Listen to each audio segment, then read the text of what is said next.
வணக்கம். ஜனவரி 19ஆம் தேதி இன்னைக்கான 2வது பதிவு. பங்குச்சந்தையில் நடந்த சில விஷயங்களை விரைவாக பார்க்கலாம். முக்கியமான தகவல், நான் செபி ரெஜிஸ்டர்ட் அட்வைசர் கிடையாது.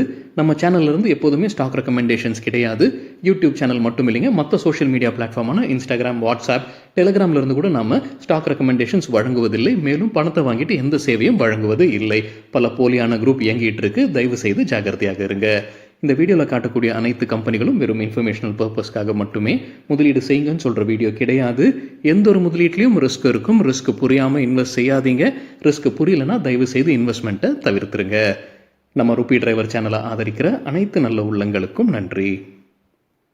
நம்ம மார்க்கெட் ஓப்பன் ஆகிறதுக்கு முன்னாடி உலக மார்க்கெட்ஸ் எப்படி இருந்ததுன்னு பார்க்கும்போது நேற்று யூஎஸ் மார்க்கெட்ஸ் க்ரீனில் தான் க்ளோஸ் ஆகி இருந்தது. பெரும்பாலான யூரோப்பியன் மார்க்கெட்ஸும் க்ரீனில் தான் க்ளோஸ் ஆகி இருந்தது. இன்னைக்கு நம்ம மார்க்கெட் ஓப்பன் ஆகிறதுக்கு முன்னாடி ஏஷியன் மார்க்கெட்ஸ் எப்படி இருக்குன்னு பார்க்கும்போது அதுவும் பெரும்பாலும் க்ரீனில் தான் ட்ரேட் ஆகிட்டு இருந்தது. குறிப்பாக கிஃப்ட் நிஃப்டி 110 புள்ளிகள் அதிகமாக, அதாவது 0.5% அதிகமாக ட்ரேட் ஆகிட்டு இருந்தது. நம்ம மார்க்கெட் ஓப்பன் ஆகிறதுக்கு முன்னாடி எடுத்த ஸ்க்ரீன்ஷாட் இது. சில இண்டிவிஜுவல் ஸ்டாக்ஸ் மற்றும் செய்திகள் விரைவாக பார்க்கலாம்.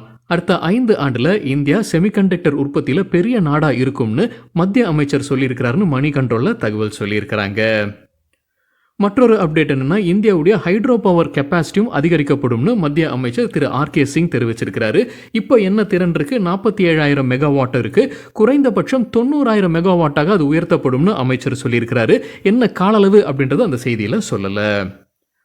இப்போ நம்ம வாகனத்தை எலக்ட்ரிக் வெஹிக்கிள்ஸாக மாற்றுவதற்கு அரசு மானியம் வழங்குவது குறித்து யோசிச்சுக்கிட்டு இருக்கிறாங்கன்னு எக்கனாமிக் டைம்ஸில் தகவல் சொல்லியிருக்கிறாங்க. இப்போ நம்ம கைவசம் இருக்கக்கூடிய பெட்ரோல் டீசல் வாகனத்தை அப்படியே எலக்ட்ரிக் வாகனமாக மாற்றுவதற்கு நிறைய பணம் ஆகுது போல தெரியுதுங்க. அதற்கு அரசு மானியம் வழங்குவதற்கான ஒரு திட்டம் இருக்குன்னு எக்கனாமிக் டைம்ஸில் இப்போ தகவல் வெளியாகி இருக்கு. அதிகாரப்பூர்வ அறிவிப்பு இன்னும் வெளியாகலை. சோனி குறித்தான அப்டேட் எக்கனாமிக் டைம்ஸில் கொடுத்துருக்காங்க. சோனி இன்னைக்கு முடிவெடுப்பதற்கான வாய்ப்புகள் உள்ளதாக தெரியுது. காலையில் வீடியோவில் நம்ம செய்தி பார்த்துருந்தோங்க. அவங்களுடைய தலைவர் அந்த பொறுப்பில் இருக்க வேண்டாம்னு ஒரு முடிவு எடுத்திருக்கிறாங்கன்னு ஒரு அன்கன்ஃபர்ம்டு செய்தி. அதனால அந்த மர்ஜர் த்ரூ ஆகும் அப்படின்றதான் எதிர்பார்ப்பு. சோனி இன்னைக்கு அது குறித்தான முடிவை எடுப்பாங்கன்னு எக்கனாமிக் டைம்ஸில் தகவல் சொல்லியிருக்கிறாங்க. $10 பில்லியன் மதிப்பிற்கான டீல் இது. ஜப்பான் எப்போ இன்ட்ரெஸ்ட் ரேட்டை உயர்த்த போகிறாங்க? ஆமாம், இப்போ அங்கே நெகட்டிவ் இன்ட்ரெஸ்ட் ரேட்டில் இருந்துகிட்டு இருக்கு. ஜப்பான் ஜனவரி மாதத்தில் இன்ட்ரெஸ்ட் ரேட்டை உயர்த்துவதற்கான வாய்ப்புகள் உள்ளதாக முன்ன செய்தி நம்ம பார்த்துருந்தோம்.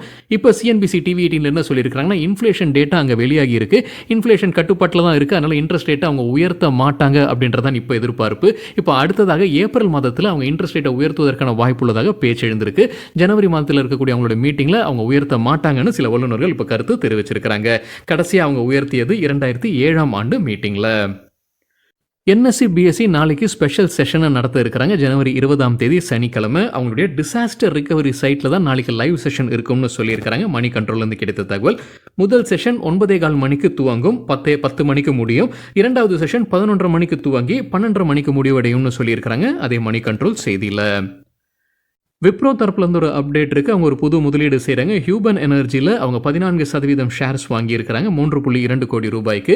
எதற்காக? மகாராஷ்டிராவில் இருக்கக்கூடிய ஆஃபீஸ்க்கு ரெனியூபிள் எனர்ஜி தேவைப்படுது. அதற்காகத்தான் இந்த ஒப்பந்தம்னு சொல்லியிருக்கிறாங்க விப்ரோ. ஹிந்துஸ்தான் யூனிலிவரும் அதே போல் ஒரு ஒப்பந்தத்தில் கையெழுத்திட்டு இருக்கிறாங்க. புதிதாக ஸ்டேக் வாங்குறாங்க. 28% ஸ்டேக் வாங்குறாங்க டிரான்சிஷன் சஸ்டைனபிள் எனர்ஜி சர்வீசஸ் கிட்ட. ஷாப்பர் ஸ்டாப் குவார்ட்டர்லி ரிசல்ட் அறிவிச்சிருக்கிறாங்க. கன்சாலிடேட்டட் நெட் ப்ராஃபிட் 37 கோடி ரூபாய், இயர் ஆன் இயர் 41% விழுந்திருக்கு. அது குறிப்பாக 2 காரணம் என்ன சொல்லியிருக்கிறாங்கன்னா, அதர் இன்கம் குறைவாக இருக்கு, ஆப்ரேட்டிங் நம்பர்ஸ் வீக்காக இருப்பதாக சொல்லியிருக்கிறாங்க மணி கண்ட்ரோல் செய்தியில். ரெவென்யூ ஃப்ரம் ஆப்ரேஷன்ஸ் 1237 கோடி ரூபாய், இயர் ஆன் இயர் 9% அதிகரிச்சிருக்கு. மெட்ரோ பிரான்ச் குவார்ட்டர்லி ரிசல்ட் அறிவிச்சிருக்காங்க. காலையில் வீடியோவில் நம்ம உங்கள் டிவிடெண்ட் குறித்த அப்டேட் பார்த்துருந்தாங்க. இப்போ குவார்ட்டர்லி ரிசல்ட் மணி கண்ட்ரோல்லேருந்து கிடைத்தது. கன்சாலிடேட்டட் நெட் ப்ராஃபிட் 98 கோடி ரூபாய், இயர் ஆன் இயர் 13% விழுந்திருக்கு. Revenue from operations year on year compare பண்ணும்போது 6% அதிகரிச்சிருக்கு. எண்ணிக்கை 636 கோடி ரூபாய். ஃபினோலெக்ஸ் இண்டஸ்ட்ரீஸ் குவார்ட்டர்லி ரிசல்ட் அறிவிச்சிருக்காங்க. டேட்டா கிடைத்தது மணி கண்ட்ரோல்லேருந்து. கன்சாலிடேட்டட் நெட் ப்ராஃபிட் 95 கோடி ரூபாய், இயர் ஆன் இயர் 20% அதிகரிச்சிருக்கு. ரெவென்யூ ஃப்ரம் ஆப்ரேஷன்ஸ் 1020 கோடி ரூபாய், இயர் ஆன் இயர் 9% விழுந்திருக்கு.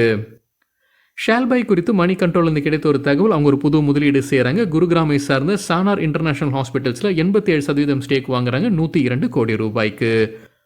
லூபின் குறித்து எக்கனாமிக் டைம்ஸ்லேருந்து கிடைத்த ஒரு தகவல். அவங்களுடைய ஒரு மருந்துக்கு United States Food and Drug Administration ஒப்புதல் வழங்கி இருக்கிறாங்க.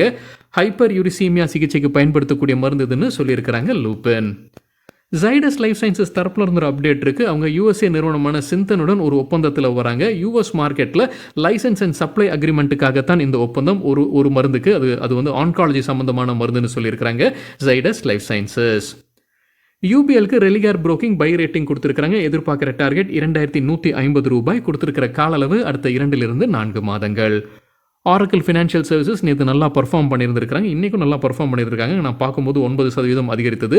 டோலத் கேபிட்டல் மார்க்கெட் பை ரேட்டிங் கொடுத்துருக்காங்க. எதிர்பார்க்குற டார்கெட் 6260 சொல்லியிருக்காங்க. இன்றைக்கி நான் பார்க்கும்போது 7100 கடந்திருந்தது கம்பெனியுடைய ஷேர் ப்ரைஸ்.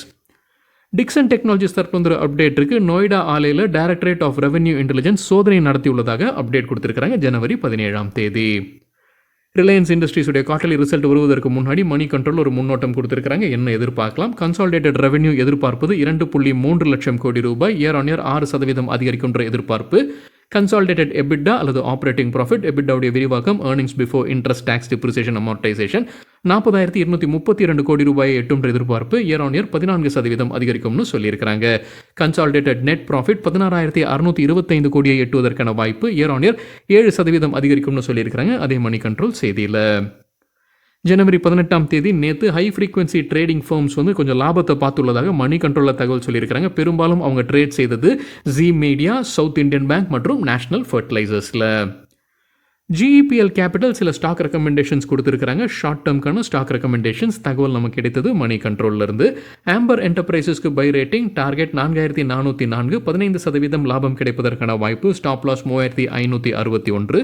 லூப்பெனுக்கு பை ரேட்டிங் எதிர்பார்க்குற டார்கெட் 1597, ஸ்டாப் லாஸ் 1330, 12% அதிகரிப்பதற்கான வாய்ப்பு இருக்குது. ரெயில் விகாஸ் நிகம்க்கு பை ரேட்டிங் டார்கெட் 286, 17% லாபம் கிடைப்பதற்கான வாய்ப்பு, ஸ்டாப் லாஸ் 225. சரிங்க, இதுதான் சில விஷயங்கள் என்னுடைய பார்வைக்கு எட்டியது. நன்றி, வணக்கம்.